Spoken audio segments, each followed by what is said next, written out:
Bienvenue dans la saison 2 de Conversation, le podcast de Space. D'abord, un tout grand merci. Vous avez été nombreux à nous écouter, à partager et à réagir à la première saison. Et franchement, ça fait chaud au cœur.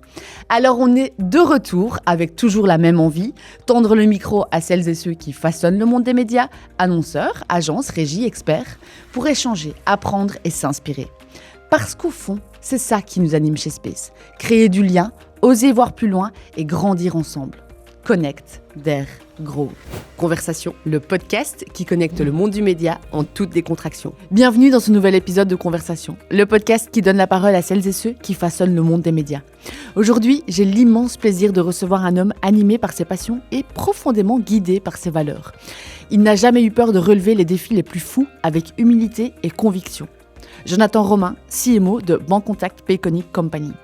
Jonathan est un passionné dans sa vie professionnelle comme dans sa vie privée. Il évolue toujours dans des univers qui font sens pour lui. De l'agence média à l'annonceur, il a construit un parcours riche, cohérent et en constante évolution. Ce qui le caractérise avant tout, c'est cette volonté permanente d'ajouter des cordes à son arc, de se remettre en question pour toujours viser le plus juste et donner le meilleur de lui-même. Dans cet épisode, il nous parle de son parcours, évidemment, mais il nous parle aussi de ses hobbies, de son amour pour les voyages, mais aussi et surtout de ses valeurs avec une place toute particulière pour la transmission. Il évoque les défis qui le stimulent, son rapport au travail et cet amour profond pour son métier.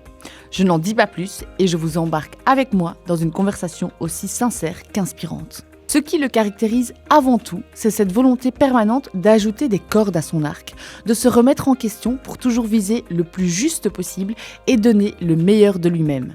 Dans cet épisode, il nous parle évidemment de son parcours, mais également de ses hobbies, de son amour pour les voyages, mais aussi et surtout de ses valeurs, avec une place toute particulière pour la transmission. Il évoque les défis qui le stimulent, son rapport au travail et cet amour profond pour son métier. Je n'en dis pas plus et je vous embarque dans une conversation aussi sincère qu'inspirante. Bonjour Jonathan. Bonjour Axel. Je suis ravie de t'accueillir aujourd'hui dans le podcast Conversation, le podcast de Space. Alors il y a beaucoup de gens qui te connaissent par ton prénom et ton nom, mais je voudrais que toi, tu te présentes de la manière dont tu le souhaites. D'accord, je suis ravi déjà de savoir qu'il y a pas mal de gens qui me connaissent. Donc, je suis Jonathan Romain, je suis Chief Marketing Officer chez Bancontact Payconic Company. Au niveau professionnel, j'ai eu une carrière mixte et variée dans le média, notamment en agence média pendant longtemps, chez Cara, et puis différentes étapes chez l'annonceur. Tout à fait. On va la dérouler à ta carrière, parce qu'il y a pas mal de milestones. Voilà, j'ai pas mal roulé ma bosse, comme on dit, et puis depuis maintenant 22 ans. J'ai aussi un petit parcours académique, puisque je suis diplômé de l'IEX, et je suis très fier d'être prof à l'IEX aussi depuis 10 ans. Mais ça, c'est la partie professionnelle, peut-être boring. Oh, pas boring, tu fais partie de toi aussi. Oui, ça fait partie aussi. Mais avant tout, je suis aussi marié avec Aurore depuis maintenant presque 14 ans. Donc ça, c'est pas mal. Et je suis l'heureux papa de 2 grandes filles, Mila, 13 ans, et Loïs, de 10 ans. Ok. Ça, c'est déjà un peu plus... peut-être intéressant en tout cas pour moi. Tout à fait. Est-ce que tu as des passions particulières ? J'ai plein de passions. Ma vie est une passion, voilà, et elle a toujours rythmé ça. Donc, que ce soit dans mes choix professionnels, puisque j'ai été très longtemps et je le resterai toujours passionné par les voitures. Ok. Donc, que ce soit les vieilles ou très vieilles voitures, mais aussi les plus récentes. Donc, j'ai eu la chance de travailler pour des très belles marques. À côté de ça, j'ai une vraie passion depuis plus de 40 ans, c'est la musique. Donc, voilà, je suis amateur, mais pianiste dans mon petit coin. Ok. Et donc, voilà, j'essaye de transmettre ça à mes filles aussi. Et ça, c'est vraiment quelque chose de très important dans ma vie. Et puis après, plein de choses qui ont jalonné mes étapes, que ce soit avec ma famille, avec des amis et autres, autour du cinéma, autour de tout ce qui est pop culture de manière générale aussi, années 80-90. Voilà, ça, c'est c'est le vrai ADN passion chez moi. Ouais. Et justement, cet amour, cette passion pour la musique, est-ce que déjà le petit Jonathan avait cette passion ? Parce que tu dis donc depuis 40 ans, donc j'imagine que quand même la musique, ça te définit. Mais j'ai envie de savoir qui était le petit Jonathan, de quoi rêvais-tu, dans quel contexte familial finalement tu as grandi? Alors, j'ai beau réfléchir loin, je ne me souviens pas quand j'étais petit, mais ça c'est plus pour la blague, puisque j'ai eu une très très chouette enfance dans une super famille avec deux parties. Une partie où mon papa étant militaire, j'ai vécu en Allemagne les premières années de ma vie, et puis... j'ai eu l'arrivée de ma sœur qui est arrivée quand j'avais 5 ans, et on a bougé vers ma région de cœur, qui est la région de Liège, puisque même si ça fait presque 30 ans que je suis parti, je continue de me définir comme liégeois, à peu près comme tous les liégeois. Et donc j'ai vécu à Esneux, qui est un petit village au sud de Liège. C'était vraiment une très très belle région, c'était vraiment des super années. Donc à 4 en famille là-bas, avec un père médecin militaire, une maman dans l'enseignement. Et donc, ouais, une super jeunesse, voilà, que je regarde encore avec pas mal de nostalgie. Et puis, bah oui, la musique là-dedans est arrivée très tôt. J'ai commencé des cours de piano à 6 ans, et puis l'académie en solfège. Et puis voilà, après, c'est resté juste une passion, et c'est très bien comme ça.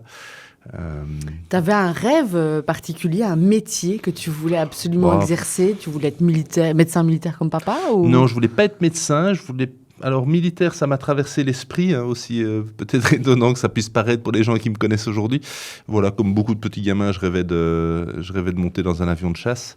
Je ne l'ai pas fait en me disant que c'était quasi des études d'ingénieur et que je ne m'en sentais pas tout à fait capable là-dessus. Et puis, bon, les envies ont changé, mais c'est vrai que oui, à la base, c'était plutôt vers ça que je rêvais là-dessus. Et puis, la musique est quand même venue aussi me titiller un petit peu. Très vite, je me suis dit que ça resterait une passion, et c'est très bien comme ça. Donc voilà, j'ai pas trouvé tout de suite ma voie. C'est seulement en fin des secondaires qu'un jour, avec un test d'orientation, quelqu'un m'a dit tu sais, il y a des études qui sont sympas, c'est communication. Je ne connaissais même pas le type de cursus que c'était. Je n'avais aucune connaissance de l'IEX, moi, dans ma campagne liégeoise. Et puis, j'ai passé l'examen d'entrée, et je suis arrivé à l'IEX, et au final, j'en suis jamais parti, puisque j'y suis toujours. Tu y es toujours, pardon.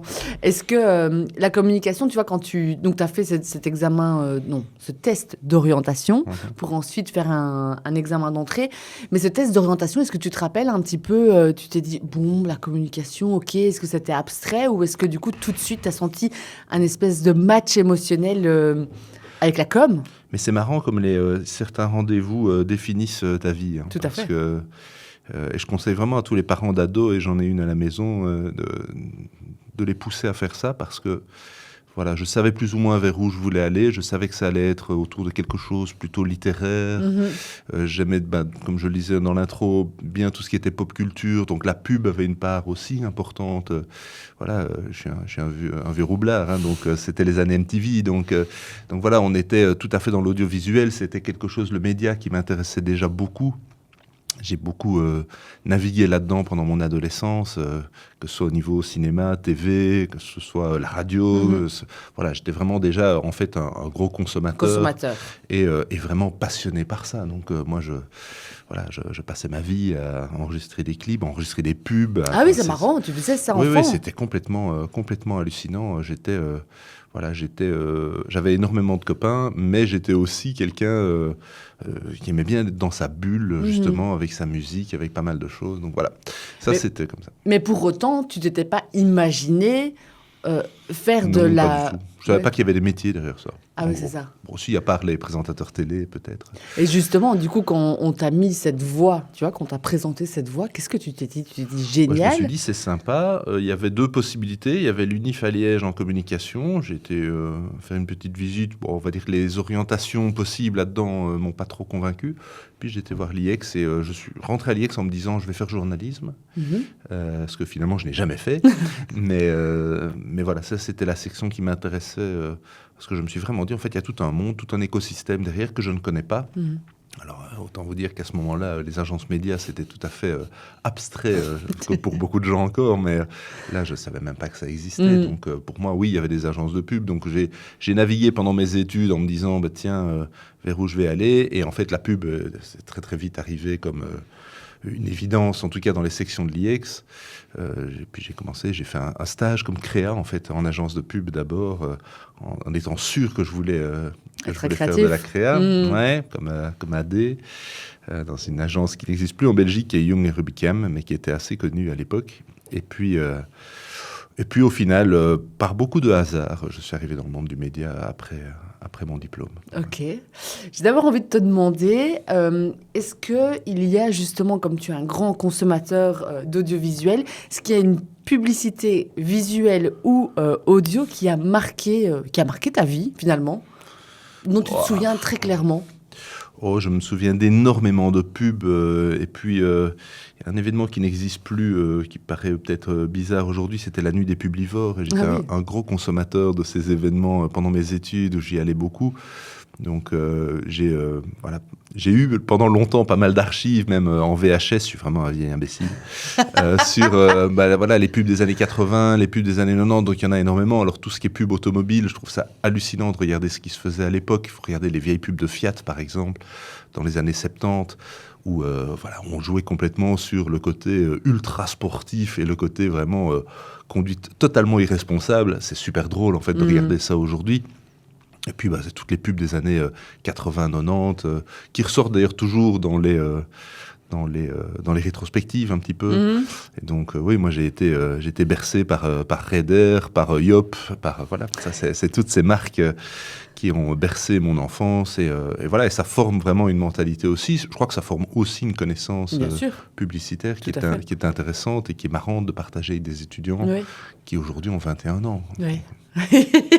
Ils doivent probablement se demander de quoi tu parles. Oui, c'est horrible. Ils sont nés l'année où je suis sorti de l'IEX. Donc ça, je leur ai déjà répété en disant que là, je me prenais vraiment le coup de vieux définitif et que je les haïssais à vie pour ça. Mais c'est une autre génération. Oui. Mais je lisais un article hier sur justement le fait d'avoir grandi dans les années 80/90. Et en fait, c'est une chance énorme parce que c'est une génération. On nous appelle les Xennials. On est entre deux générations. On n'est plus tout à fait dans les vieux, même si de temps en temps mes filles m'appellent le boomer. Mais on n'est pas encore dans les générations qui n'ont vécu que le numérique. Donc nous, on a vécu jusque 18 ans, plus ou moins, sans smartphone, en tout cas sans même téléphone portable, sans Internet. Donc on a eu une enfance, on va dire, offline, tout à fait. Ce qui est une énorme chance, parce que du coup, c'était pas si évident. L'accessibilité à la musique, l'accessibilité au film, c'était tout à fait autre chose. Et par contre, on l'a eu très tôt dans notre vie. Donc moi, j'ai eu des accès à Internet en arrivant à l'IEX et mon premier téléphone portable aussi. Donc c'était quand même tôt dans la vie, donc on a dû s'y adapter très vite pour en fait commencer à travailler déjà avec ces outils numériques. Donc on est vraiment une génération, c'est marrant, de transition. C'est un peu le meilleur des deux mondes, comme je lisais dans cet article. Mais c'est vrai que ces années 80 et 90, moi je reste persuadé que ça reste des années de pop culture incroyables, où il y avait une esthétique, où il y avait énormément de référentiels culturels qui ont... d'ailleurs, on y revient tout le temps. Oui. Et... ça fait un peu vieux con, mais j'espère que les générations actuelles auront le même contact avec leur jeunesse que ce que nous, on a eu, parce que nous, on n'oubliera jamais. Ça, on n'oubliera jamais. Là, je me demande, franchement, c'est marrant que tu... Enfin, je me pose la question en t'écoutant, je me dis, mais est-ce que... Bon, moi, je suis clairement des années 90, je suis née en 1990, je me souviens de la pop culture des années 90, mais maintenant, si je réfléchis, tu sais, sur les 10-20 dernières années, quelque chose qui m'a marqué... Certains téléfilms, peut-être. Il y en a, mais je pense que... Moins marquant, en tout cas. En fait, je ne sais pas. Je crois qu'il y a quand même une part de... Il y a beaucoup de choses qui étaient nouveaux dans les années 80-90. Ouais. Et donc, comme c'est la première fois, quand les premiers vidéoclips sont arrivés dans les débuts des années... Enfin, quand Michael a lancé Thriller, et qui était le premier artiste black sur MTV, c'est des révolutions culturelles qu'on ne revivra plus. Non. Et donc aujourd'hui, on réinvente des choses. Il y a des choses qui sont vraiment de qualité. Il y a des artistes incroyables maintenant. Après, moi, c'est difficile de ne pas faire le lien avec tiens, il y a une inspiration tellement forte sur des gens comme Bowie, comme Queen, comme et puis sur les groupes des années 90, tout le classique rock qui arrivait, qui se transformait en pop rock. Ça a été des moments culturels, je trouve, moi, qui m'ont passionné, et je reste toujours très très attaché à ça. Ça m'empêche pas d'aller à des concerts de temps en temps, aussi ça des artistes comme un peu plus récents. Mais voilà, mes amis rigolent beaucoup parce que c'est vrai que je suis fort attaché avec ce côté justement on va dire de ces 2 décennies qui sont ultra importantes, je trouve, d'un point de vue culturel et qui, moi, m'ont clairement construit. Bah oui, c'est ça. Est-ce que tu as senti une espèce de révolution quand justement Internet est arrivé dans ta vie, que tu as eu justement cette accessibilité à la musique, plus, enfin tu vois, de consommer en tout cas des médias différemment? Comment Ça a tout changé, ouais. Vraiment tout. C'est incroyable en fait. On a des fois tendance à oublier ça. Moi, j'étais un très très gros collectionneur de disques. En fait, pendant mon adolescence, tout mon argent de poche passait là-dedans. Dès que je faisais des petits jobs, je m'achetais des disques. Même à Bruxelles, je faisais ça aussi. Donc, c'était vraiment une part très très importante de ce que je faisais, de ce que je dépensais en tant que consommateur. Et puis arrive Internet. C'est incroyable, quoi. J'arrive à l'IEX en 97, il y a 4 ordinateurs avec des écrans noirs et orange. On parle pas du Moyen-Âge, on parle pas de l'après-guerre, on parle de 1997, tu avais 7 ans. Et ben, il y avait 4 PC avec des écrans. On a très vite quand même eu finalement des écrans super VGA avec un peu plus de couleurs. On parle de 240 couleurs, c'est rien du tout de mémoire. Après, je peux me tromper dans les chiffres. Mais bon, voilà, c'était l'ouverture à un monde. Il y avait alors, il n'y a pas de réseaux sociaux, mais il y avait déjà des sites web qui présentaient des chatrooms. Et donc, on a commencé, il y avait les blogs qui sont arrivés très, très vite. Et donc, en fait, on a commencé à discuter avec plein de gens. Donc, ça, c'était vraiment amusant. Et après, l'accès à la musique, moi, ça a tout changé. Des boîtes comme Napster, comme Soulseek, comme Emule, voilà, tout n'était pas légal. Oui. Ça, c'est clair qu'on a tous pompé là-dessus la musique qu'on voulait entendre. Et puis, il y avait les torrents pour les films. Enfin, tous les gens de ma génération vont se souvenir de ça. Mais ça nous a donné un accès à un moment illégal et gratuit. Mais enfin, c'est un peu comme... tous ces grands moments avec les radios libres et autres. Enfin, il y a eu plein de moments comme ça où il y a une espèce au final, d'illégalité. Mais malgré tout, on était passionnés là-dessus. Et moi, dès que j'ai commencé à travailler, je ne sais pas si ça a changé grand-chose, mais j'ai arrêté de télécharger de la musique gratuite et j'ai commencé à acheter, en fait. Ouais. À acheter mes MP3 au début. Mais j'allais te poser la question. Oui.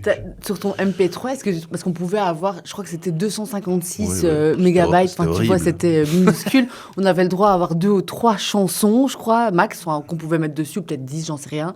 Mais en tout cas, on n'avait pas beaucoup de chansons sur notre MP3 et on les écoutait en boucle. Est-ce que tu te rappelles les chansons que tu écoutais à ce moment-là ? Je me souviens de toutes les chansons que j'ai écoutées chaque année, je pense. Mais oui, moi, j'ai été bercé par tous des flux musicaux très variés dans ma vie. J'ai été élevé dans plein de choses, dans la musique des années 70, avec énormément de Pink Floyd chez moi, mais aussi énormément de variétés françaises. Avec vraiment pas mal de choses, avec les précurseurs, mon père écoutait ça, les précurseurs de la musique électronique, donc les Kraftwerk, les Tangerine Dream, ça c'est des artistes que j'ai adorés, aussi parce que j'ai été bercé là-dedans. Et puis après, les années 80 sont arrivées, les années 90, moi j'ai été un énorme fan de Michael Jackson mais tout le monde le sait, c'est pas un secret, j'en suis assez fier pendant longtemps, mais en même temps j'écoutais beaucoup de rock aussi, et tout ce qui a été... vraiment le hit rock, les vieux classiques rock, mais aussi les nouveaux, les Guns N' Roses et tout ça, ont bercé les années 90. J'ai vu qu'ils revenaient à Anvers au mois de juin. Les tickets sont en vente aujourd'hui, c'est horrible, quoi. C'est sûr que je vais les voir. Et tu es en podcast avec moi. Non, mais c'est sûr que je vais les voir. Mais tu auras des places, tu crois ? Il y a des trucs pour en avoir quand on a une bonne carte de crédit, dont je peux pas citer le nom. On peut en acheter aujourd'hui, c'est en première, donc il faut regarder. Ah, ça va alors. Faut regarder ce qu'on fait. C'est un concurrent aujourd'hui, donc je peux pas trop en parler. Donc tu vas pas louper non, le mais moment. Je vais pas louper. Moi, je vais voir beaucoup d'artistes. Je vais voir énormément de concerts. J'ai fait ma wishlist de tous les gens que je voulais pas rater, parce que j'en ai raté certains qui sont partis. Mais voilà, je vais voir énormément de vieux artistes, de vieux groupes, que ce soit dans le rock, dans la pop, dans plein de choses. Donc voilà, et ça, je suis passionné avec ça. Donc oui, je sais très bien ce que j'écoutais dans les années 90. En plus, j'organisais des soirées pour l'IEX, donc, parce que j'étais dans le cercle. Donc voilà, c'était vraiment, la musique prenait une part énorme dans ma vie. Ouais. Et qu'est-ce qui te fascine dans les voitures ? Parce que tu disais les anciennes, les nouvelles, mais est-ce que tu collectionnes, ou est-ce que tu Alors possèdes? j'ai collectionné les voitures, donc j'ai collectionné les voitures.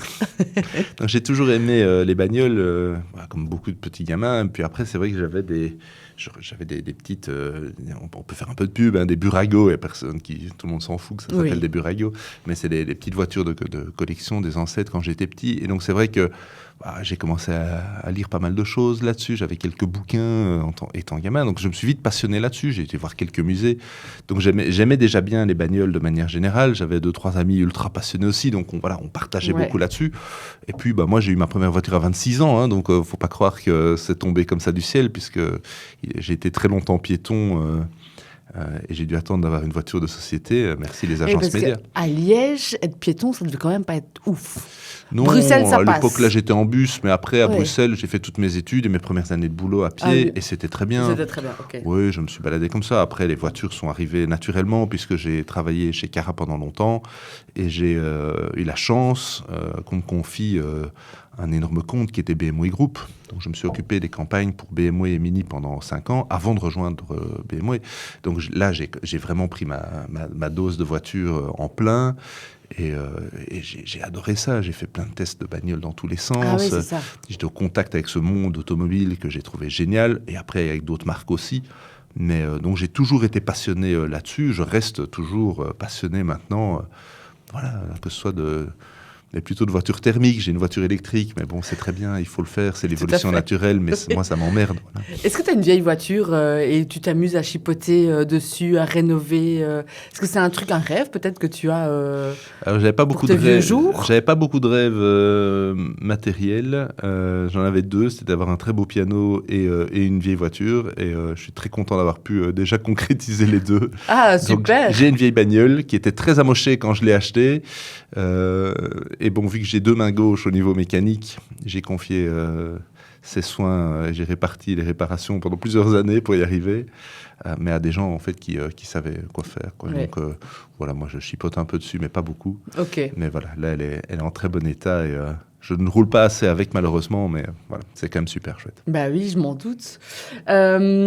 Du coup, on a parlé du premier moment où tu étais en contact avec la publicité, on a parlé de tes études. Ton tout premier job, comment ça arrive? Parce que du coup, tu voulais être créatif. Oui. Bah, Je voulais être créa, j'ai fait un super stage chez Young où j'ai travaillé sur des chouettes marques. On a travaillé sur la loterie nationale, sur Quick, sur pas mal de choses. belles marques. Ouais, c'était vraiment très sympa sur le soir. Voilà, il y avait pas mal de choses qui étaient assez chouettes. Ça s'est pas fait, en fait, je ne sais pas pourquoi. À la fin de mes études, je voulais surtout retourner à Liège. Et puis, j'ai essayé 6 mois, j'ai pas trouvé de boulot là-bas, il y en avait pas dans la pub. Il y avait très peu d'agences à l'époque. Et quand les 2 seules vraies agences m'ont dit, on a besoin de personne pour le moment, je me suis dit, je vais retourner à Bruxelles. Et là, j'ai trouvé en 10 jours, je pense. Donc ça a été très vite. Et ça a été un petit coup de chance au final. On avait visité l'agence Cara pendant nos études, puisque la fondatrice Anne Bataille était très bien connectée, on va dire, avec le président de la section pub de l'époque, Jean-Michel Ronce. Et donc, Jean-Michel Ronce faisait visiter à ses étudiants, ça faisait partie du tour classique. On avait une après-midi avec les gens de chez Cara, où on nous présentait un peu ce que c'était le monde des médias. Pour la petite histoire, c'est Bruno Lies qui faisait la présentation de l'agence. Donc ça, je me souviendrai toujours, c'était très très drôle, parce qu'on était avec tous les copains de l'IEX, on n'était pas les plus calmes.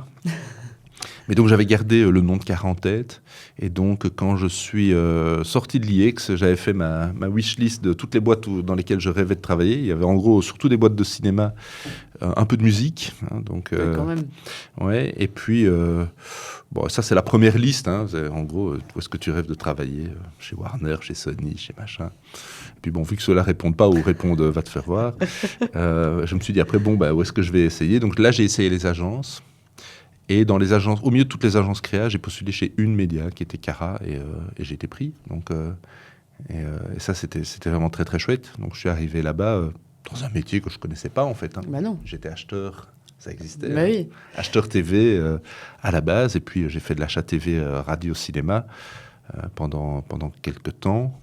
Et en fait, au bout d'un an, je suis passé en côté média planning, ce qui m'intéressait un petit peu plus. Et voilà, j'ai eu la chance d'avoir une agence et avoir des gens comme Anne Bataille, comme Bruno Liès, qui m'ont fait confiance pour me confier des gros comptes, quoi. J'ai commencé sur Kraft, donc les Côtes d'Or, Philadelphia et autres, donc du FMCG. C'est amusant parce que j'ai croisé hier à un événement le CMO de Mondelez aujourd'hui. Donc je lui disais que ça avait été mon premier client. Donc c'est aussi là-dessus que j'ai appris vraiment le média de média planning, mais avec des marques assez chouettes comme Beiersdorf et autres. Ça, c'est vraiment le tout début. Et puis très vite, pour venir un peu à la rescousse sur certains clients, j'ai repris BMW Group, et ça, c'était un très, très gros changement. Et puis, vu que ça s'est très bien passé avec BMW, on m'a confié beaucoup de gros comptes. Donc, à un moment, je gérais de front, de mémoire, Carrefour, Kellogg's, vous, BTV et BMW. Donc, c'est pas mal. Oui, ça faisait 80 millions de budget, c'était pas mal pour l'époque. Pour une seule personne, c'est pas mal. Ouais. Mais par contre, je trouve ça fou, parce que ça fait déjà 1 an bientôt qu'on enregistre ces épisodes, en tout cas qu'on anime ce podcast Conversation. Tout le monde, presque, j'ai envie de dire tout le monde, tous mes invités francophones me parlent de Cara et de Anne Bataille. J'ai l'impression que tout le monde a commencé chez Cara et tout le monde a été marqué par Anne Bataille. Mais est-ce que c'était la seule agence média à votre époque ? C'était de très loin le leader du marché. Oui. Vraiment de très loin. C'était l'agence que tout le monde regardait. Il y avait d'autres agences qui sont d'ailleurs toujours là maintenant. Mais c'est vrai que c'était un peu la grosse référence et il faut rendre à Anne ce qu'elle a fait, c'est qu'elle a réellement, ça a été un des piliers fondateurs de ce monde du média en Belgique, puisque il y avait eu la fondation de Space avant, et puis la fondation de Crystal et Cara, et en fait l'arrivée d'un groupe international, Aegis, a fait que cette agence prenait de plus en plus d'ampleur. Mais à l'époque où moi je suis arrivé, c'était déjà le leader du marché, mais on a continué à être vraiment très très bien implanté là-dessus. Et puis, il y avait un truc qui se passait, je pense, uniquement chez Cara, c'est qu'il y avait une ambiance dans cette agence qui était complètement dingue, qui était voulue par le management aussi. Donc, il nous permettait de faire des sacrées fêtes et de temps en temps, on partait en incentive pour pouvoir aller ressouder les liens. Et on était toute une génération d'acheteurs ou de planeurs ou de spécialistes médias. Aujourd'hui, quand on se recroise, on sait qu'on fait partie de cette époque-là et de cette famille Cara. C'est vraiment amusant, quoi. C'est la même chose que les gens qui font partie de la famille X. On est vraiment aussi soudés que ça. Et effectivement, on se recroise toujours. Et même quand on ne s'est pas vu depuis 15-20 ans, on va toujours revenir sur ces moments qui étaient... parce qu'on a fait des sacrées fêtes, quand même. Faut pas... Mais est-ce que c'est vraiment lié à Cara ? Parce que, tu vois, je me pose la question, et puis au fur et à mesure de rencontrer toutes ces personnes dans le cadre de ce podcast, et puis à travers les médias, parce que en fait, tu as répondu à une question que j'avais envie de te poser, c'est qu'est-ce qu'il y avait de si spécial chez Cara ? Et j'allais dire, parce que nous, chez Space, c'est la famille, enfin... Space, c'est la MIF, c'est moi, mes collègues, c'est mes frères et sœurs, quoi. Vraiment, on s'amuse, on s'éclate. À la fois, il y a beaucoup de pression et on doit beaucoup travailler et on a plein de choses à faire. Mais il y a vraiment un truc de... Je suis toujours très heureuse de les voir. Et quand il y a un petit coup de mou, il y a toujours un collègue qui est là pour te remonter le moral, pour faire une petite pause. Mais que ça soit même à tous les niveaux, que ça soit même au niveau du board, au niveau du management. Enfin, tu vois, il y a vraiment un truc spécial quand même en agence. Et tout le monde le dit, donc c'est que... Oui, mais je pense que c'est une réalité qui aujourd'hui existe certainement. Cara n'a pas du tout l'exclusivité là-dessus. Non, du tout. Mais à l'époque, en tout cas, c'était vraiment... C'était la plus grosse agence. C'était aussi une agence où il y avait des très hauts profils, quand même, qui étaient fort connus sur le marché, d'un point de vue strat, d'un point de vue vraiment expert média. Et donc, on était un peu... c'était un peu la Rolls du média, quand même. C'est ça. Et donc, après, c'est vrai qu'on vivait ensemble. Ouais. C'était une époque où on travaillait sur nos pitchs, souvent la nuit. J'ai entendu ça. Ah oui, on travaillait la nuit. On ne se posait pas trop de questions. De temps en temps, on nous faisait venir le week-end et on le faisait. Et on gagnait beaucoup de pitchs, mais on travaillait ensemble. Au final, on faisait la fête ensemble parce qu'à l'époque, comme on débutait dans nos carrières, on n'avait pas spécialement beaucoup de sous tous. on profitait des soirées médias, en Bah, fait, tout à qui étaient organisées. C'était tout à fait un autre niveau que ce qui peut encore se faire aujourd'hui, mais des grandes régies organisaient régulièrement des fêtes pour renouer les contacts avec les experts médias. Et nous, on était vraiment vus comme le groupe qui allait arriver. On savait bien que si les gens de Cara débarquaient dans une soirée, ça allait être compliqué. Et en fait, ça reste toujours... Moi, j'ai quelques soirées médias comme ça qu'on n'oubliera jamais, je sais. Si je croise des anciens collègues, c'était pas juste des fêtes, c'était complètement dingue. Mais le lendemain matin, à 9h, on était prêts et on travaillait sur nos clients. Et voilà, après, on était jeunes, on se remettait vite. Aujourd'hui, c'est plus vite que... Mais c'est vrai qu'il y avait une ambiance... Voilà, que j'ai même pas connu dans mes jobs après. Ça faisait vraiment partie de cette famille là-dessus. Ça a été pour moi, ça a été une décision compliquée de partir. Ah ouais? Ah oui, de me dire, je suis resté... T'es resté combien de temps en agence? Je suis resté 8 ans, jour pour jour, chez Cara. Ok. Et donc, je leur ai dit au revoir parce que je partais chez mon client, en fait. Je partais chez BMW Group. Ah, ils sont venus te soudoyer? Ils sont venus me chercher. Je voulais faire autre chose et j'avais un peu fait le tour du media planning et de l'account. Et au bout d'un moment, à cette époque-là, en tout cas, il n'y avait pas beaucoup d'autres possibilités, même si j'avais un excellent lien avec tous les gens en interne chez Cara et avec tous mes clients. Donc c'était une super école, mais je sentais que je voulais faire autre chose et j'avais envie d'aller me battre pour ce que je disais à l'époque, ma marque, et pas uniquement pour mon client. Même si je m'impliquais, je pense, tellement dans mes clients que des clients comme Canal+, BTV et puis vous, puisque j'ai suivi les 3 arrivées pendant les 8 ans, et puis surtout BMW Group, je me suis tellement impliqué là-dessus que par moments, je me considérais presque employé chez eux, et je sais qu'eux me considéraient comme ça aussi. Le directeur marketing de BM m'a un jour fait un très beau compliment en me présentant à quelqu'un, en disant « c'est pas mon agence, hein, c'est un collaborateur ». Et là, je me suis dit, en fait, j'ai envie de me battre pour ces marques-là. Ouais.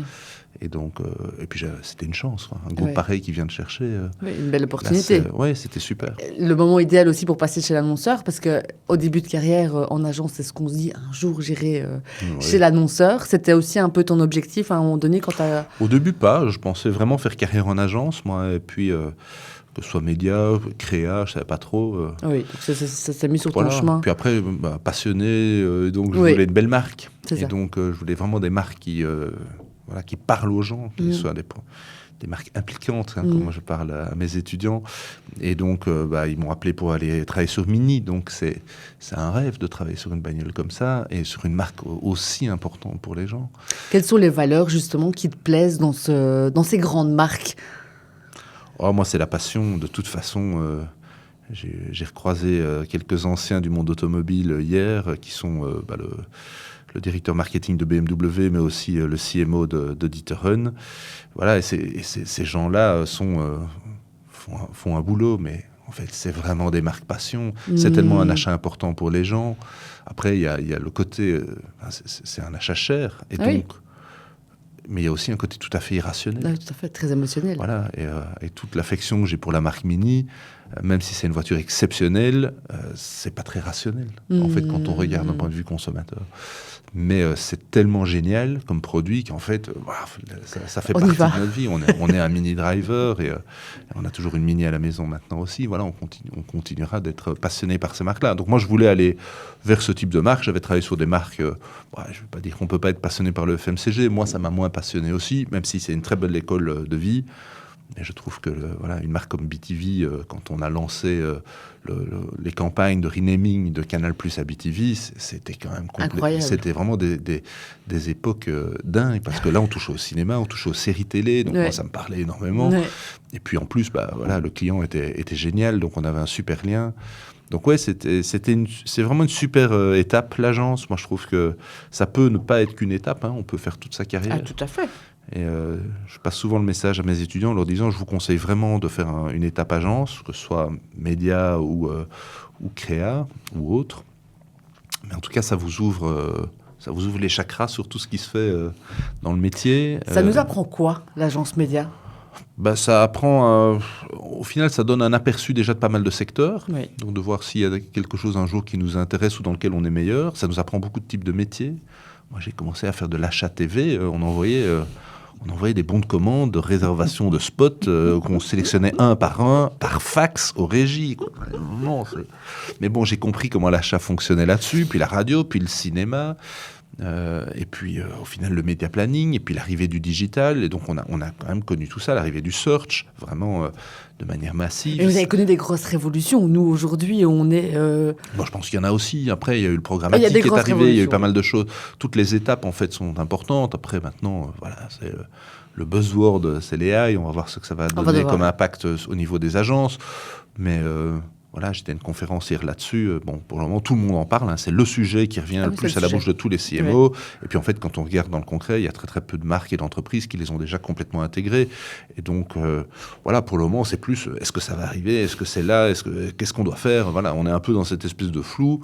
Ça va très certainement jouer un rôle très important, mais il y aura encore d'autres étapes et d'autres évolutions derrière. Mais c'est vrai que dans la construction de la stratégie et du média opérationnel, il y a quand même eu pas mal de changements, mais je ne pense pas que c'est propre juste à la petite décennie dans laquelle j'ai travaillé. Il y a eu pas mal de choses. C'est vrai que l'arrivée des premiers banners online, ça a quand même été quelque chose. Et puis l'arrivée de Facebook, hein, au niveau de la pub, ça a été quand même vraiment quelque chose de gros. Et donc, c'est vrai que moi, au début, mes premiers plans médias, c'était de la télé, de la radio et de l'affichage, en gros. Et puis ensuite, on a commencé à se dire, mais on va aussi mettre 5% en digital. Et puis c'est monté à 10, puis à 30. Voilà. Ouais. Et donc, mais du coup, ça t'a appris en tout cas à connaître les médias, à savoir comment ils fonctionnent, comment les acheter. Mais qu'est-ce que ça t'a appris d'autre, comme valeur peut-être, de travailler en agence ? Moi, j'ai trouvé que l'implication, en tout cas, qu'on a dans un job change tout, en fait. Et à partir du moment où on ne fait pas juste un job pour se dire, je fais 9-17, et puis voilà, j'ai des fois un petit peu de mal quand on essaie de trouver des gens, des profils qui, au final, sont plus intéressés sur le nombre de jours qu'ils vont pouvoir faire en télétravail ou sur le package que sur le contenu du job. Voilà, ça, c'est peut-être un vieux réflexe que j'ai encore, mais moi, c'est plutôt... je suis convaincu qu'on évolue dans sa carrière en étant méritocrate. Donc, tu fais... si tu fais très, très bien les choses, il y a un moment, les planètes vont s'aligner, les gens vont repenser à toi, on va te confier des nouvelles choses. En tout cas, moi, ça a toujours fonctionné comme ça. Je suis parti au plus bas de l'échelle dans l'achat en agence. Et puis, j'ai des gens qui m'ont fait confiance, mais parce que je leur rendais bien aussi. Je me dédiais à cette implication à 200% dans mes marques et dans mes clients. Et j'ai continué à le faire après en étant... chez l'annonceur, en tout cas, je pense réellement, c'est pas très modeste de dire ça, mais je pense réellement avoir donné en tout cas tout ce que je pouvais donner. Donc ça veut pas dire qu'il n'y a pas quelqu'un qui aurait pu être meilleur que moi, non, bien sûr. Mais en tout cas, moi, je me dis pas à un moment où voilà, je l'ai fait à moitié ou je l'ai juste fait pour. En tout cas, moi, voilà, ça m'intéresse pas de faire un boulot alimentaire. T'es quelqu'un d'ambitieux ? Est-ce que tu as toujours été... est-ce que tu es ambitieux ? Est-ce que tu l'as toujours été ? Ouais, j'ai pas de langue de bois. Hein. Je pense que le souci de reconnaissance est quelque chose qui est important et qui vit chez tout le monde, plus ou moins fort. Moi, c'était quand même quelque chose. J'avais envie de me prouver d'abord à moi, plus que à mes parents ou à mon entourage, spécialement, même si c'est un rôle quand même. Quoi. J'avais envie de me dire, tiens, au final... j'ai eu des chances à la base, j'ai fait des études que je voulais faire, j'ai été dans une très bonne famille, j'ai des gens qui m'ont soutenu, et puis j'ai des gens professionnellement qui m'ont ouvert des portes et qui m'ont tendu les mains, donc je suis très très reconnaissant par rapport à ça, mais j'apprécie aussi le fait de me dire que ce que j'ai construit, je l'ai construit avec mes mains et je me suis battu pour. Oui. Et donc c'était des grosses époques, il y a eu des challenges compliqués, ça a été, mais au final je me dis je ne trouve pas avoir volé ma place en tout cas. Ça, mais c'est chouette. C'est aussi chouette. Donc l'ambition c'est plus ça, c'est plus de réussir quelque chose, c'est se dire que en fait on l'a vraiment mérité, donc il n'y a personne qui peut venir nous dire c'est qui ce clown qui était là. Voilà. Et puis, tu as une valeur travail quand même qui transparaît. La passion, travailler, c'est quelque chose qui t'anime quand même assez fort au quotidien. Ça représente une grosse partie de notre vie. Donc, il y a un moment, si on s'emmerde dans son boulot, il faut faire autre chose. Et le jour où je m'emmerderai dans le marketing, je ferai autre chose aussi. Mais pour moi, il faut... Voilà, on obtient ce pourquoi on se bat. Et puis... de temps en temps, on a des coups durs et voilà. Et moi, j'ai eu la chance, au final, de passer entre les balles et de pouvoir continuer à avancer. Mais il faut avoir la valeur du travail. Ça, c'est vraiment quelque chose qui est important et que j'essaie de transmettre à mes gamines aussi. Et puis après, avoir la force de temps en temps de se dire, je me remets en question et même si la facilité serait de rester dans un confort ou autre, c'est non, on attrape un nouveau challenge et on se dit, on n'est pas encore trop vieux, on va encore apprendre. Moi, c'est toujours cette volonté, quand je me suis emmerdé dans un boulot, pardon pour les vilains mots, ça a été la volonté de se dire, tiens, je vais aller voir ailleurs, parce que là, il y a un challenge, et c'est pas parce qu'il y a 200 balles de plus, hein, c'est parce qu'il y a... Là, c'est quelque chose que je ne connais pas. Je ne connaissais pas le monde automobile. En plus, j'arrivais dans un monde avec une fonction sales, donc fonction commerciale. Ah oui. Donc, j'étais district manager, donc j'étais le lien entre la marque et les concessionnaires pour une bonne partie du pays.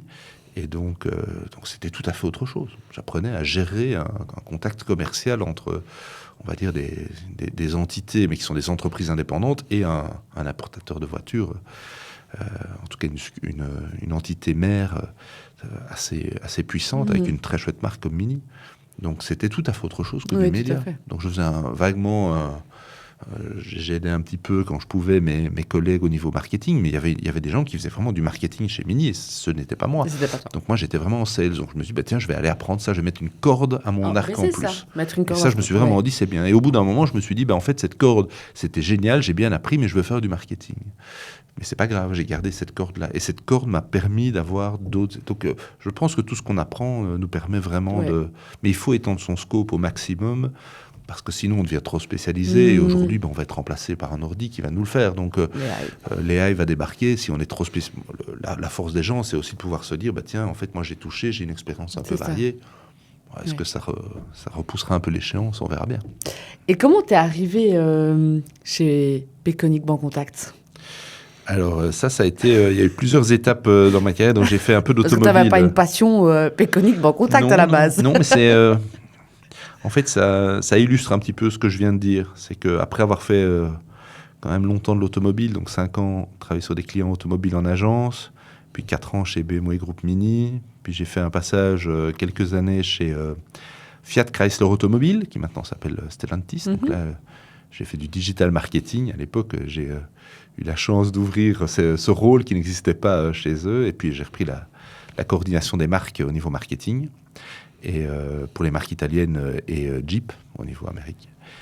Et donc, voilà, c'était toujours bagnole. Et puis, c'est amusant, hein, mais j'étais vraiment passionné, mais je me rendais compte que je commençais à être estampillé spécialiste bagnole. Et donc, je me suis dit, en fait, il faut que j'apprenne à faire autre chose. Et donc, j'ai cherché à partir et à trouver un autre challenge, mais j'ai plus postulé dans des marques de voitures. C'est ça. Vraiment, je voulais vraiment aller voir ailleurs. Je veux apprendre un nouveau secteur. Ouais. Et alors, quand le paiement arrive, moi, je pensais que chez Mastercard, on faisait des cartes. Et donc Mastercard arrive et j'ai une super proposition là pour devenir head of marketing, en fait. Hein. Mais à l'époque, c'est head of moi-même, puisque je suis tout seul. Donc c'est assez marrant. Et je ne savais pas ce qu'on faisait, en fait. J'étais sûr qu'on faisait des cartes. Et puis, un premier jour, mon boss me dit, mais en fait, on n'a jamais fait une seule carte chez Mastercard. C'est amusant. Hein, comme chez Apple, on n'a jamais fait de pommes. Ouais. Et donc là, j'ai appris, en fait, tout un monde caché, qui est le monde du paiement, tout ce qui se passe derrière le rideau, avec différents acteurs, avec comment est-ce que les flux se passent, comment est-ce qu'on gagne son argent, qu'est-ce qui est important, la sécurité. Et ça a été une expérience incroyable. J'ai travaillé presque 7 ans chez Mastercard. Et c'est le challenge, du coup, en fait, aussi, qui te fait c'est le vibrer challenge. de Et puis, je ne connais rien, donc j'aime bien au début d'arriver, d'être l'imbécile dans la salle de réunion, celui qui connaît rien, et puis après, tu apprends, et puis à un moment, si tu as une petite reconnaissance, c'est bien. Si on te dit, au final, tu fais bien ton job, maintenant tu es vraiment devenu un spécialiste du secteur, c'est quand même pas mal. Ouais. T'as pas peur de poser des questions ? Non, moi je pars vraiment du principe que les seules bêtes questions, c'est celles qu'on pose pas. Donc voilà, si c'est des questions cons, c'est pas grave. Ouais. Il y en a pas. J'essaye de le dire à mes students aussi à l'IEX, je les juge jamais. Au moins, ils ont le mérite de poser une question, ça montre de l'intérêt. Après, c'est normal quand on arrive dans un nouveau secteur, quand on a vendu des bagnoles avec 4 roues et un volant, quand on arrive et qu'on commence à nous parler de différents types d'émetteurs, d'acquéreurs, de choses comme ça dans le paiement, on n'y comprend rien. Ouais. Donc, Mais bon, 7 ans, super passionnant. Puis après ça, un passage en banque, où j'ai été faire de la banque privée pendant quelques années, où c'était intéressant, c'était tout à fait complémentaire Du aussi. marketing, du coup? Oui, j'étais head of marketing chez Puy-Latco, qui était une banque privée qui a ses bureaux à la Royale Belge, donc au boulevard du Souverain. Donc je suis resté là 3 ans. Et c'était intéressant, c'était autre chose. Je voulais aussi mettre une corde bancaire à mon arc après le paiement, en me disant ça c'est bien complémentaire par rapport. J'ai quand même toujours réfléchi à mon profil. Oui, il y a vraiment un fil. Après, bon, je ne sais pas très bien où ça arrive, mais en tout cas, je me suis toujours dit il y a des choses intéressantes à faire. Et donc j'ai fait tout à fait un autre type de marketing en banque privée que ce que je faisais dans le paiement. C'était plutôt tourné autour de l'événementiel. Mais c'était intéressant aussi. Et puis là, le paiement est revenu frapper à ma porte. Oui. Et en fait, ils sont venus parce que j'avais aussi eu cette expérience Mastercard. Évidemment. Et puis quand même une expérience qui commençait à devenir un peu longue en marketing. Et il y avait un gros challenge qui arrivait. Encore donc, le challenge. Voilà, et le challenge. Et quand Bancontact Peconic arrive et me dit... l'ancienne CMO, Lotta de Meulenard, que je connaissais évidemment, puisque le monde du paiement est un tout petit monde, me dit écoute, moi je pars et on a pensé à toi et il y a un super challenge qui arrive puisqu'on va devoir renommer nos marques. En fait, Peconic va disparaître et voilà ce qui va se passer. Et donc là, je me suis dit, mais en fait, ça c'est une chance, mais que j'aurais peut-être plus jamais dans ma carrière. D'aller faire un rebranding de marque aussi connue en Belgique, je pense que c'était vraiment un excellent choix. Et puis j'avais vraiment envie de revenir vers le paiement. Le paiement m'a vraiment manqué. J'ai adoré mes premières années de paiement chez Mastercard. Et puis donc je me disais, tiens, en fait, voilà, je me voyais beaucoup plus là-dedans que de prolonger une expérience dans la banque privée ou dans la banque de manière générale. C'était moins mon truc à ce moment-là, en tout cas. Et puis voilà, je me suis dit, c'est chouette. Et puis j'aimais beaucoup l'idée de rejoindre une entreprise belgo-belge. C'est ça. Familiale, voilà, ça c'est quelque chose que j'avais pas connu. J'avais travaillé dans des très gros groupes. Et puis ici, j'arrivais dans une boîte, on est 60. Au bout d'un mois, je connaissais le nom de tout le monde et j'avais papoté avec tout le monde. C'est tout à fait autre chose, quoi. Ça te fait jamais peur de prendre des gros challenges comme ça? Parce que donc, tu parles quand même de challenge, tu as entrepris des gros challenges. Et quand on te propose ce nouveau challenge où on te dit on va rebrander entièrement notre marque, est-ce que tu te dis pas, est-ce que je serai à la hauteur? Ah, moi, j'ai peut-être l'air très sûr de moi comme ça et d'avoir une strat, mais si j'ai une strat, c'est parce que je me mets des garde-fous et que comme beaucoup de gens, j'ai un vrai syndrome de l'imposteur.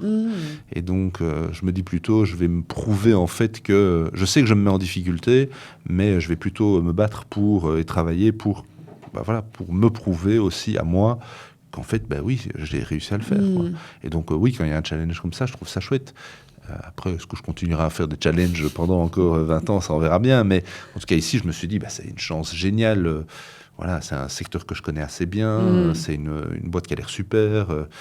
Je viens un peu aider l'économie belge et une entreprise belge. Donc, ça, c'est des valeurs qui sont... voilà, je me suis dit, c'est intéressant. Et puis, j'ai eu un bon contact. Avec la CEO. Un bon contact. Ouais. Un bon contact, c'est chez Bon Contact. Ouais. Sans mauvais jeu de mots. Tu devrais faire de la pub. Je devrais faire de la pub. Donc, tu as eu un bon contact. J'ai eu un bon contact et voilà. Et puis, au final, c'est un excellent choix. Un excellent choix. Ouais, c'est un super challenge. On travaille, ça c'est clair. L'équilibre. On sait quoi faire, comme on dit à Bruxelles. Donc ça me rappelle un peu les rythmes qu'on avait en agence, justement. Mais après, voilà, on le fait parce qu'on le veut bien, personne nous force. Et puis, je reste persuadé que dans quelques années, quand on regardera en arrière, je me dirais... travailler sur un rebranding d'une application comme Peconic by Bancontact qui est utilisée par 2 millions de personnes, c'est aussi une des marques préférées des Belges. Donc c'est génial en fait. Quel est l'objectif de ce rebranding ?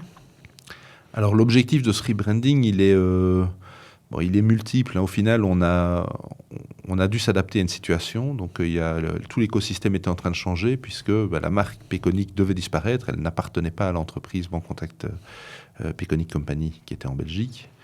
Elle appartenait à une entreprise qui était basée au Luxembourg, qui a été rachetée par un groupe européen et qui, eux, lançaient une alternative européenne qui était qui étaient proposés dans certains marchés. Et puis, donc, on a dû changer le nom, mais nous, notre volonté était vraiment de continuer à faire évoluer les produits. Donc, il fallait réussir à faire... Enfin, il faut, en fait, parce qu'on est en plein milieu, on ne s'est pas encore fait. Il faut réussir à faire comprendre qu'en fait, les produits restent les mêmes. Donc, les gens vont continuer à utiliser des applications, vont continuer de payer en magasin, vont continuer de payer en ligne, comme ils le faisaient avant. Mais qu'il y a un changement, on va dire, de marketing. Un changement juste la de couleur, le nom, voilà. Après... il y a eu beaucoup de fausses infos pendant les derniers mois parce que les gens ne savaient pas très très bien. On avait annoncé la disparition de la marque pour 2026, on l'a annoncé en début d'année, en disant qu'on allait travailler sur un rebranding. Et puis certaines presses a fait un peu son boulot de son côté, plus ou moins bien, en annonçant des choses comme quoi, en fait, le produit disparaissait. Mais non, en fait, l'application ne va pas disparaître, elle change de nom. Comme Raider est devenu Twix, comme Canal+ est devenu BTV. Mais, ça va aller, on va s'en sortir. En fait, on propose la même expérience client, on répond aux mêmes besoins, et c'est la même chose aussi pour les commerçants. Donc voilà, c'est vraiment de l'éducation. Donc là, ça y est, on a annoncé les nouveaux noms maintenant. Donc au moins, les gens savent ce que ça va devenir. Mais c'est juste le début du chemin. Maintenant, il va falloir leur expliquer pourquoi, en fait, le produit reste une super alternative pour eux, une super réponse à leurs besoins. Donc c'est vraiment du marketing. Et pourquoi c'est une super alternative ? Moi, je pense que c'est vraiment génial parce qu'on est ce qu'on appelle une application stand-alone. Hein, donc on n'est pas lié exclusivement à une banque. Donc, pour tous les gens qui, par exemple, ont 2 comptes bancaires, et en Belgique, majoritairement, les gens ont au moins 2 comptes bancaires, des fois même dans 2 banques, parce qu'ils ont un prêt dans une banque, parce qu'ils ont un compte commun avec leur époux, leur épouse à côté, ou parce que ils ont un compte professionnel, ils ont une activité. Voilà. On peut avoir plusieurs banques. Et donc l'avantage, un des avantages notamment, c'est de pouvoir regrouper tout ça dans une application et de se dire, tiens, je suis en train de payer, je vais choisir, je vais aller sur ma carte banque X pour dire c'est mon compte privé ou sur ma banque Y parce que c'est mon compte commun. Donc, moi, je trouve que dans la vie de tous les jours, c'est super facile. Ça centralise en fait tous tes comptes. Tu centralises tes cartes en fait, donc tu centralises, tu peux te dire, tiens, je vais impacter tel ou tel compte, je vais te transmettre de l'argent, je peux le faire avec telle ou telle carte. Ça, c'est quelque chose qu'on est les seuls à proposer. Et moi, au final, ça répond à mes besoins d'acheteur qui a envie d'acheter assez vite, qui a envie que ce soit sûr et qui a envie de pouvoir gérer ça de manière très agile. Donc, moi, je trouve que c'est une très, très belle alternative. Après, j'utilise moi aussi des applications bancaires liées uniquement à une banque. Ça m'arrive aussi, mais c'est vrai que moi, aujourd'hui, Payconic by Bancontact, ça remplit tout à fait mes besoins. Donc, je suis ravi demain de me dire que Bancontact Pay va rencontrer mes besoins. Ok. Et quel est ton challenge là aujourd'hui dans tout ce que tu dois faire dans ce gros chantier que vous avez entrepris? Quel est, selon toi, le plus gros challenge que tu as aujourd'hui ou le projet qui t'excite peut-être le plus En fait, là, on est vraiment tout au début. Donc, on a fait tout le travail d'analyse vraiment des groupes cibles, que ce soit professionnels ou consommateurs, pour voir vers où on devait aller au niveau de ce rebranding, choix des noms, des logos et autres. Maintenant, ça a été annoncé. Donc, on a fait un gros boulot au niveau PR. Et je dis on parce que c'est vraiment pas du tout un one-man show. Hein. On n'est pas une très, très grande équipe, même au niveau marketing, mais c'est un projet d'entreprise. Un rebranding pareil dans une boîte de cette taille-là. Et donc, c'est le projet de l'entreprise Bancontact Payconic Company. Et donc, tout le monde est dédié à fond dedans, que ce soit les équipes commerciales, les équipes produits, d'implémentation, le customer support qui reçoit des questions. Tiens, je comprends pas bien ce qui va se passer, que la direction, etc. Tout le monde est vraiment impliqué là-dedans. Et donc, maintenant, ça a été annoncé, très très bien. Donc maintenant, il faut étendre ça partout et l'implémenter partout. Et ça, c'est un travail titanesque parce qu'on a une application pour les consommateurs, on a une application pour les commerçants, on a des plateformes en ligne pour aider tout le monde à pouvoir... en fait, le paiement, c'est tout un écosystème d'outils qu'on met à disposition des commerçants qui doivent être aussi rebrandés, changés, repensés, mergés, comme on dit en anglais. Donc, c'est extrêmement complexe. Et ça va jusqu'au nom de l'entreprise qui devient Bon Contact Company à partir du printemps. Ça a l'air un petit changement anodin, assez simple. Bah oui, mais au final, on doit tout changer. Que ce soit d'un point de vue légal, que ce soit d'un point de vue HR, que ce soit d'un point de vue compta. Donc tout doit changer. Donc on est en train de refaire 360 degrés de OK, qu'est-ce qui reste à faire? Et il y a encore beaucoup de choses à faire. Mais bon, voilà, heureusement, il y a toute une équipe derrière qui bosse, comme je le disais. Et rien que l'équipe marketing, bah voilà, on est complètement dessus. Et heureusement qu'ils sont là aussi. Donc. Ouais. Et tu es soutenu par une super agence média. Et je suis soutenu par une super agence média depuis le début d'ailleurs. Sans placement de produit, mais... Non, mais c'était très important parce qu'on ne sait pas faire tout en interne. Et donc, c'est clair qu'il nous fallait des bons partenaires. Et donc, vous avez eu un bon contact avec cette agence média? On a eu un bon contact avec cette agence média. On a eu aussi avec leur... à côté de Space et évidemment tous les spécialistes médias qui nous aident et qui nous aideront encore plus à partir du moment où on va faire les campagnes de lancement, bien entendu. Ils sont pas prêts. Ils sont pas encore prêts. Mais bon, c'est vrai que là, pour le moment, ils sont un peu dans les starting blocks. Par contre, au niveau de Space, il y a l'entité Polaris. Et Polaris, Bruno Lies nous a vraiment aidés avec l'aide d'Égérie aussi pour justement conduire tous ces groupes et donc cette réflexion stratégique. Il y a encore d'autres agences qui ont participé beaucoup. Et notre agence Créa qui a un rôle aussi stratégique très important, qui est Air Brussels, avec laquelle Space et Air collaborent là-dessus avec Polaris. Donc tout le monde réfléchit un peu. On a une très très bonne agence PR qui nous a rejoint il n'y a pas longtemps, Brum Smith.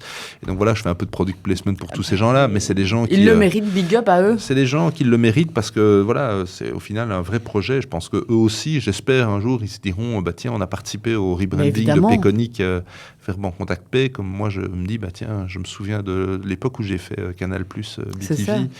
Donc ça, voilà, je pense que même d'un point de vue agence, peu importe quel est le type d'agence, c'est des chouettes projets. Mais de ouf.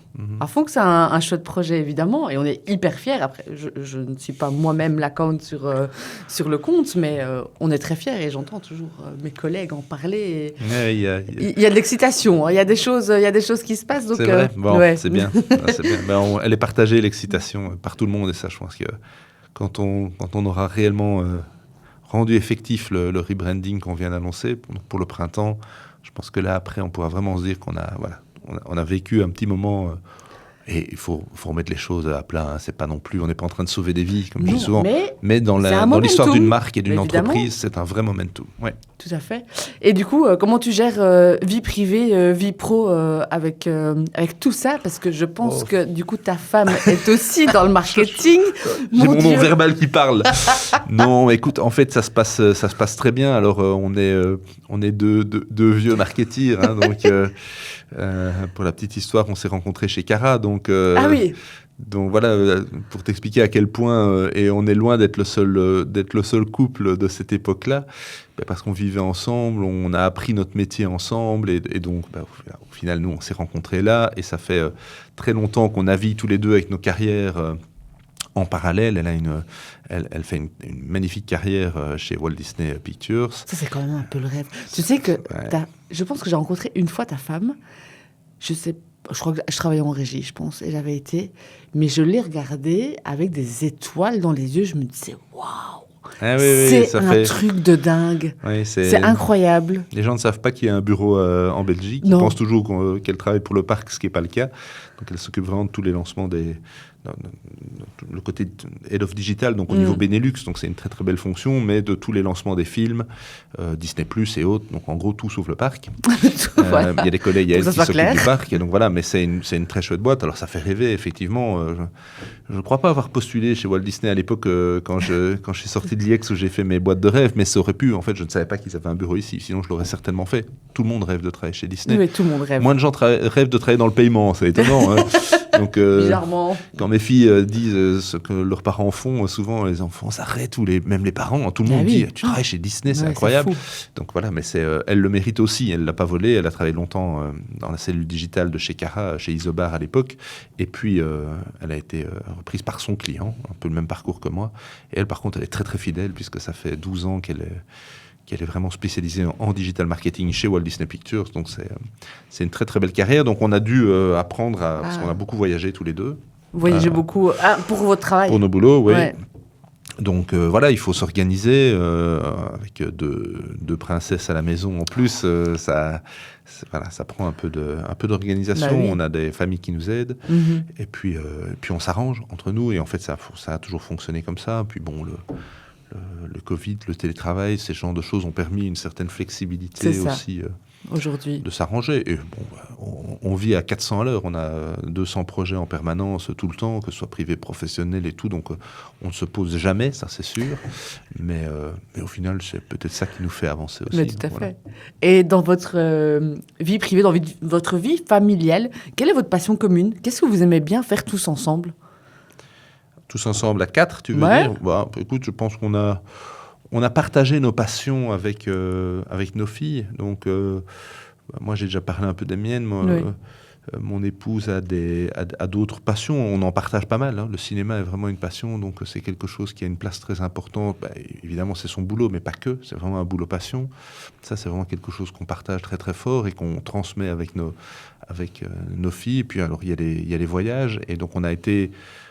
quand on était plus jeune et qu'on était à deux, on voyageait beaucoup en mode sac à dos et on a fait des très très chouettes voyages comme ça. C'est quelque chose, elle faisait ça de son côté et puis moi aussi, et puis on a fait ça ensemble. Ouais. Et puis, après, on a des enfants et comme tout le monde, quand on a des enfants les premières années, on part dans le sud-ouest de la France et on loue une maison. on fait une location et surtout on se demande voilà comment est-ce qu'on va gérer les yeux. Mais après, ça se passe très bien. Ça passe alors? Ça passe. Parce que je me pose la question chaque année là depuis 4 ans. Non, oui, bah, voilà, moi c'était pas mon. Enfin, j'ai passé des très belles vacances comme ça en famille, mais voilà, j'ai toujours eu cette passion du voyage aussi, me dire il faut qu'on revienne, il faut qu'on commence à bouger avec les filles quand elles seront plus grandes. On a commencé à le faire, on va dire il y a 2 ans, à refaire des plus beaux voyages à 4. Et, vous avez fait quel voyage, si je peux te demander? on a commencé à sortir un peu de l'Europe, du sud-ouest de la France et puis d'aller d'abord vers l'Italie, la Grèce et autres. Mais l'Italie, magnifique pays. Ah, magnifique, exceptionnel. Et la Grèce, encore plus beau.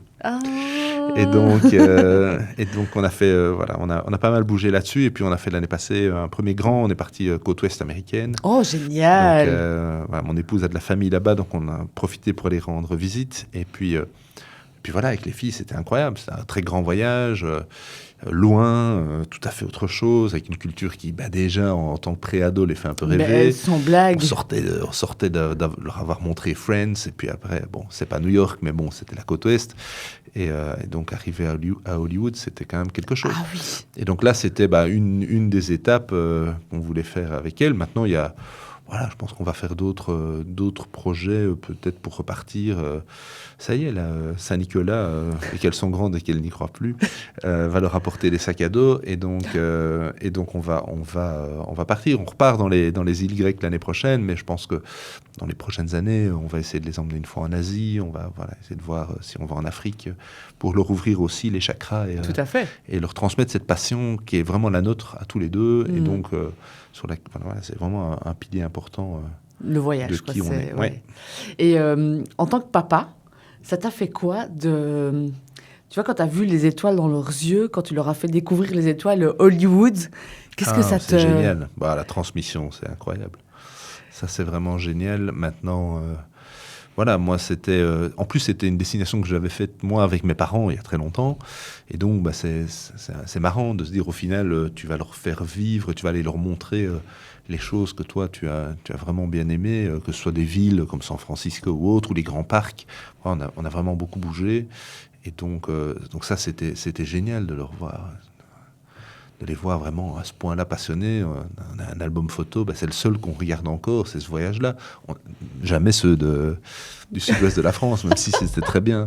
Mais il y a une différence entre des vacances et puis un voyage. Ouais, après, c'est une chance de pouvoir le faire aussi. Hein. On bosse comme des dingues pour le faire, mais voilà, c'est pas quelque chose qui tombe non plus du ciel. Et moi, je suis ravi de pouvoir...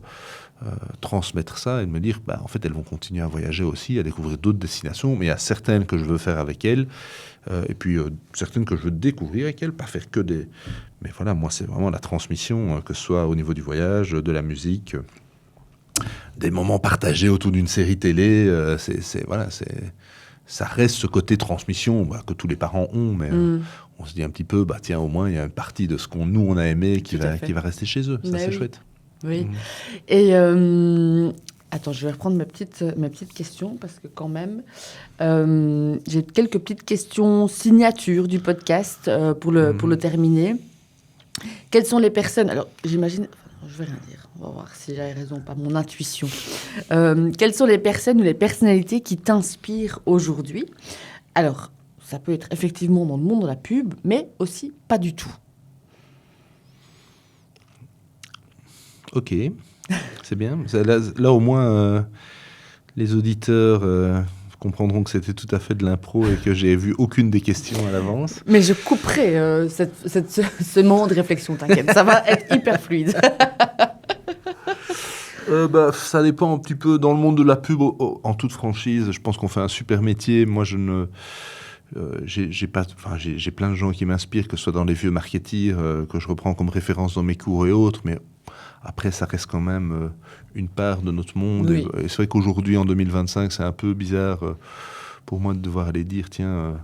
Bruno Lies m'inspire son quotidien. Ah bah Bruno, Papy. Bruno, comme je te le disais, a été mon premier contact dans le média et j'ai beaucoup de chance de l'avoir croisé sous différentes relations pendant toute ma carrière, puisque ça a été mon patron, mon collègue, mon agence, mon coach, et j'ai la faiblesse de croire que c'est mon ami, mais voilà, oui, c'est des gens, en tout cas, je trouve que c'est des gens comme lui qui sont passionnés par ce qu'ils font. Et puis surtout, en fait, c'est un très bon exemple, Bruno. J'aurais dû le dire, j'étais en train de penser à des gens comme Kotler et autres, mais que je ne croiserai jamais. Et au final, qui ne m'inspirent pas plus que ça. Des gens comme ça qui ont la volonté de transmettre au final aussi leur passion et ce que eux peuvent apporter. Vraiment pour l'unique bonne raison de dire j'ai fait quelque chose de très très chouette et c'est des gens comme ça qui comme Bruno qui et comme Anne Bataille à son époque et comme d'autres patrons que j'ai pu avoir et collaborateurs et collègues voilà, qui resteront quand même des gens qui m'ont fait confiance, qui m'ont apporté beaucoup de choses, dont j'ai appris beaucoup.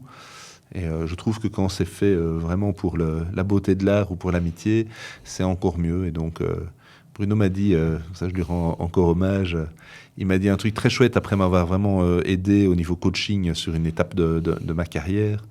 Et moi, j'étais ravi évidemment de bénéficier de son expertise là-dessus.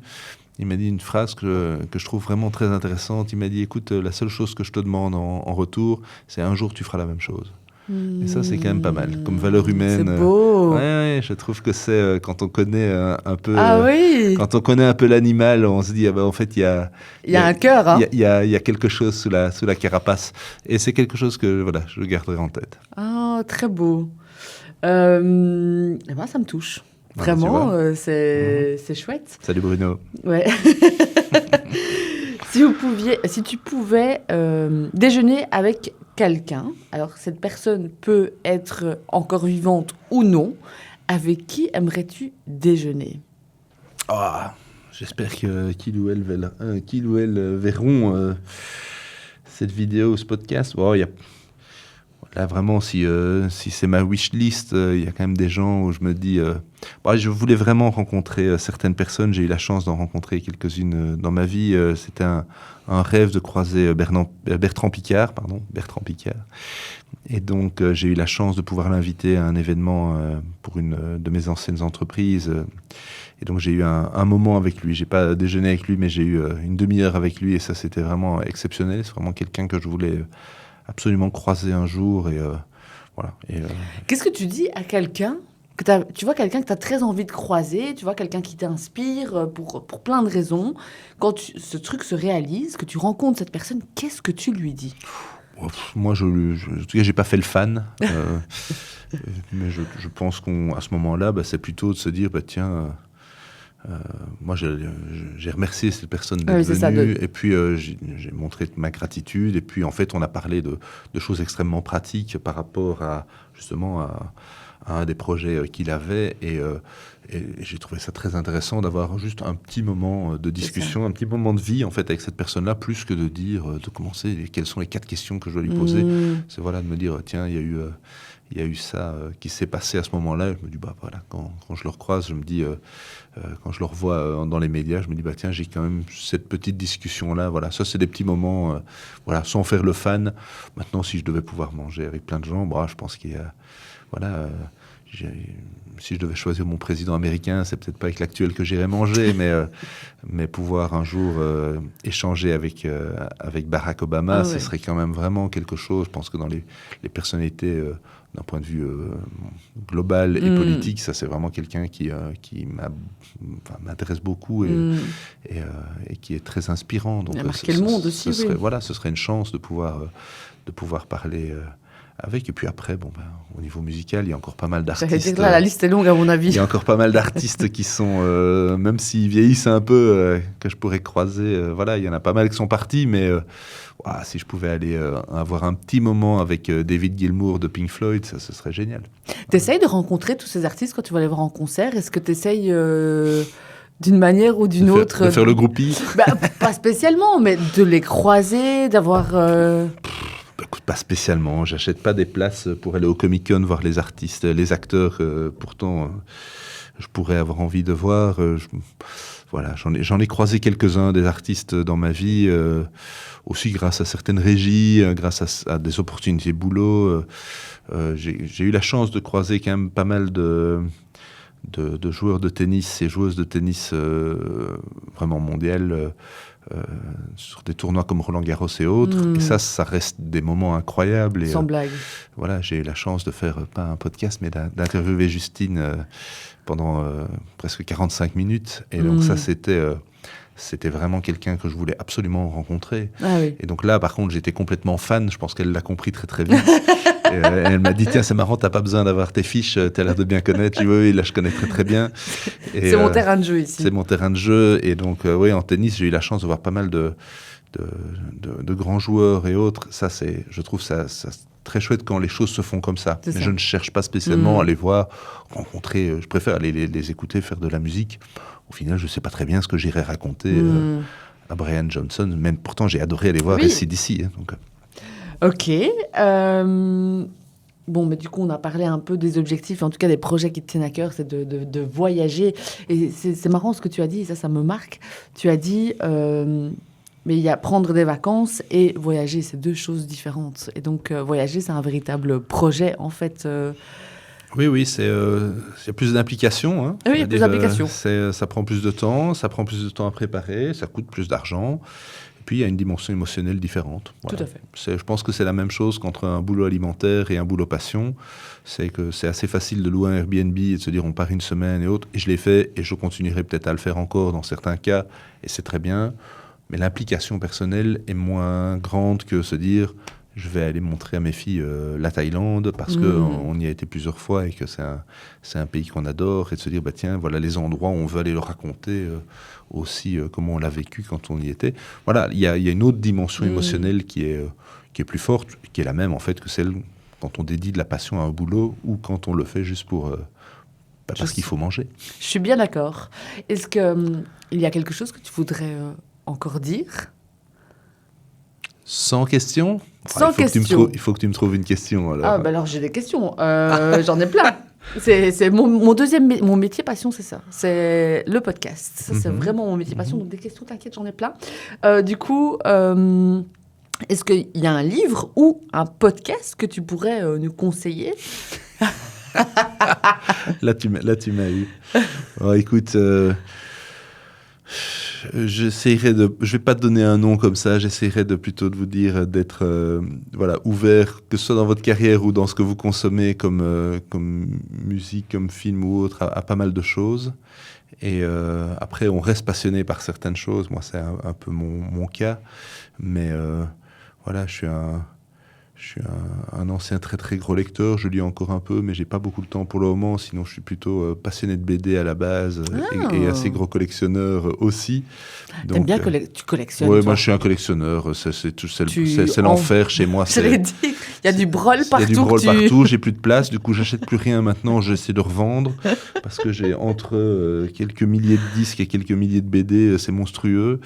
Donc voilà, c'est infernal, mais... il y a des choses, moi, c'est sais pas tellement un livre qui sort maintenant ou un disque qui sort maintenant. C'est plutôt, voilà, il y a des artistes qu'il faut écouter. Il y a des BD qu'il faut lire. Il faut lire L'Incal. Ça, c'est incroyable. Et puis, moi, c'est des choses qui ont été fondatrices plutôt dans mon parcours. Et je pense que c'est ça qui fait qu'on s'enrichit humainement aussi. Après, il y a plein de choses qui sont très, très bien. Il faut aller voir, un truc plus récent, il y a des trucs plus légers. Moi, j'ai adoré le One Battle After the Other, qui vient de sortir. C'est vraiment un super film. Et dans un tout autre registre, je trouve que La femme la plus riche du monde, qui est librement inspirée de Liliane Bettencourt, est un film assez intéressant, qui au final met fort en avant le jeu d'acteur, avec un Laurent Lafitte qui est complètement lunaire là-dedans, Isabelle Huppert aussi. Voilà, donc dans deux mondes complètement différents, entre DiCaprio et Lafitte, il y a pas mal de choses à aller voir pour le moment. Mais c'est deux très très bons moments de cinéma. Il n'y en a pas toujours pour le moment, mais là, je trouve qu'on a de la chance. Ok. Mais Jonathan, un énorme merci. J'ai eu un bon contact avec toi durant cette conversation. Et c'était pas comique. C'était pas comique. Ça devient vraiment lourd, là, du coup, nos blagues de boomer. Les blagues de boomer, c'est bien, on y est. On y est. Mais merci beaucoup. Merci pour ta générosité. Et, merci à toi, Axel, pour l'invitation et pour la chouette discussion. Ben oui, et à très bientôt. À bientôt. Au revoir. C'est déjà la fin de cet épisode de Conversation. J'espère que cet épisode vous aura plu. Si c'est le cas, n'hésitez pas à partager l'épisode autour de vous, à vous abonner et à noter le podcast en y mettant 5 étoiles par exemple sur votre plateforme d'écoute préférée. C'est la meilleure façon de nous soutenir et de faire grandir le podcast. Bref, faites tout ce qui fait vibrer l'algorithme.